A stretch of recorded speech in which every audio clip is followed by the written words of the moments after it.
Hello everybody and welcome back to a brand new video on the travel channel. Today we are going to Bardsey Island, a tiny island off the coast of Wales. Now you'll see right there we got a food truck because there are no shops on the island. All the food that you're going to want to eat you have to bring with you on this tiny boat to get across to the island. There is a place to get some fresh lobsters and a few locals who supply crab and wine and stuff like that. Now, the reason why I'm talking over this video is because the wind was quite bad, and especially on the island it was very bad. So my audio got muffled, but this was such an amazing experience.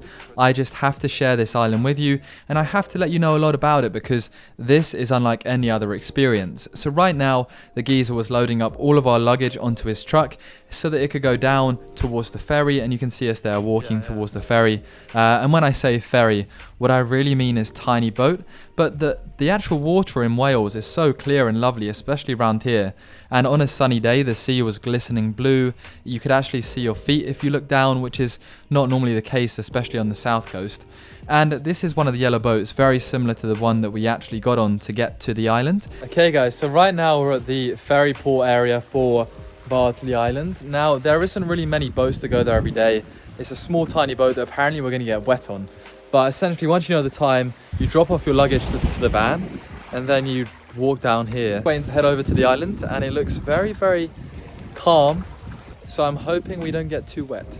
So then, in the lovely picturesque sightings of the port, the boat came in, and you can see right now the boat basically gets loaded up onto the tractor. The tractor pulls it out of the water, as you can see right there, and then boom, we boarded the boat. So right there is all of our stuff. You can see all the passengers on. Now the island has a capacity of about 20 to 30 people at once in terms of accommodation. There are two, I believe, households of permanent residents, maybe three. And as you can see here, it's quite a choppy ride over there. It wasn't too bad though, like no dramas at all. It's just a bit wobbly. Got a bit wet, but the water looks absolutely stunning. Then we arrived onto the island. There were seals at the port on the island. You saw the lighthouse, and then you can see there is no houses really for absolutely ages. There's a small little dock and a few houses every here and there, but there wasn't many at all, which is absolutely amazing. Now, when we got inside our house, I didn't actually get a chance to fully show you what it was like, but here is an upstairs room tour of our place. Alright guys, so we're on the island and we're in our accommodation. We're staying at Hendy on this island, Bardsey Island. Let's go through the store. You can see it's a very old school building, quite low ceilings actually. Got a lovely double bedroom room here, a nice view. Here you got another view. Look at that, very nice indeed.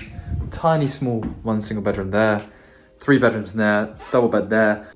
So many sheep all in the fields all around us, which was lovely to see. If you go early enough, there's cattle.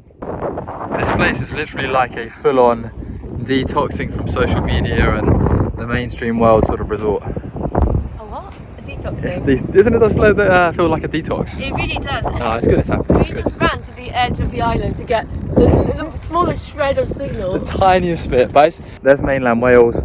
Sheep, peace, quiet. Not another single person or boat in sight. And yeah, like we say, we were searching for signal, but you can see over there where I was pointing is mainland Wales. And you can see on this island that there is literally no other houses except maybe 7 or 8 in total. We had some fresh lobster. Look at that, it's crazy big. Oh my goodness. And at night you would have saw there's no lights because there is no light on the island. Everything, you can't have candles. Everything's solar powered lights inside the house at night. There's a little baby seal, and it was nice to see the sheep, the seals, the lovely lighthouse, insanely picturesque.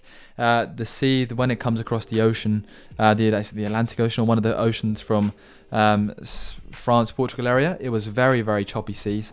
Yeah, I just love the seals. I think the seals are fantastic. Next up, we had Rainbow. Now, there is a lovely hike that you can go on this island. So basically, behind the church on the island is a path. The path you walk up for about 20 minutes, and it takes you up to the top of the only hill, I'd say, on the island. But because there is nothing else around you, you're just this island in the middle of nowhere. The views are absolutely stunning. I mean, I've never seen a rainbow start to finish like that. And once you get up the top of this hike, it is breathtaking. And it's a hike that, because it's quite short, it's not very demanding, and you can quickly pop up there for sunset and have an amazing view of the sunset to see the lighthouse. You know, it can be very sporadic, which I think is quite a nice change. So here's me talking about the island, and I think one thing that's really great about the island is that there's not much signal except one spot. There's no light, you use fire and candles. There is no toilet, there is no shower. You'll really go back to the primal basics. Well, at least that's what happened to us where we were staying. We were staying at a place called Hendy and Nant, and just the fact that you're purely back to basics is fantastic. Even to do with the cooking, you got an oven, you got a fridge, which is the main things. There's a few chickens there and stuff. However, obviously different areas and different houses might have different systems in place. You have to boil the water and then filter it to drink it, but it really is a lovely detox to have, and some amazing scenery to equally have on your doorstep. So I had a great time. You have to book if you ever want to go there. Probably about a year in advance, I believe it is. You have to do it a year in advance because it gets very booked up. The whole place is in a non-profit trust, and it is honestly an absolute gem. There's even a small cave that you can go down. Well, actually, you can't go down there. There's a small cave. I don't know what's in there, but it's labelled and signposted. And that concludes my trip to Bardsey Island. And then we left there, saw the seals again. Absolutely fantastic. So just to conclude today's video, I want to say that everybody on Bardsey Island was absolutely lovely. Everybody's super friendly, everybody's super welcoming. It really is more of a holiday experience than anything I've had before, just purely because of the fact that there's not the normal amenities that you expect from a holiday, like Wi-Fi, like sun. You know, it was cold. There was no light sometimes in the house at night. We had to use tiny torches to see our food. But that is what makes it special. And the fact that sometimes you didn't boil enough water, again, it makes it special because you actually have to like work for stuff. I don't know, there was something really amazing about the island. It's got loads and loads of history. And the fact that it's not overly populated because it's in a trust, it does make it special. And I feel like, for me, I would definitely get a group of friends and I would go back to the island and I would just chill out and detox. And it's one of the best experiences I've had so far. There's a lot to look into and prepare for if you do want to go, because like I said, you need food, be prepared about the water situation, the signal and so on. But all those things that you think might turn you off from going to start with make it fantastic. Now, I went because I was working on a film project. There is so many cool places to film on this island. The backdrops, the stuff on the island, it was ideal for filming, and it's very, very private. But essentially, I would have discovered this island if it had never been for the film project. And my actual friend who did the film project discovered the island from a book, and he read it in a book and he booked it 2 years ago. So it really goes to show how you really do need a lot of preparation for a holiday like this.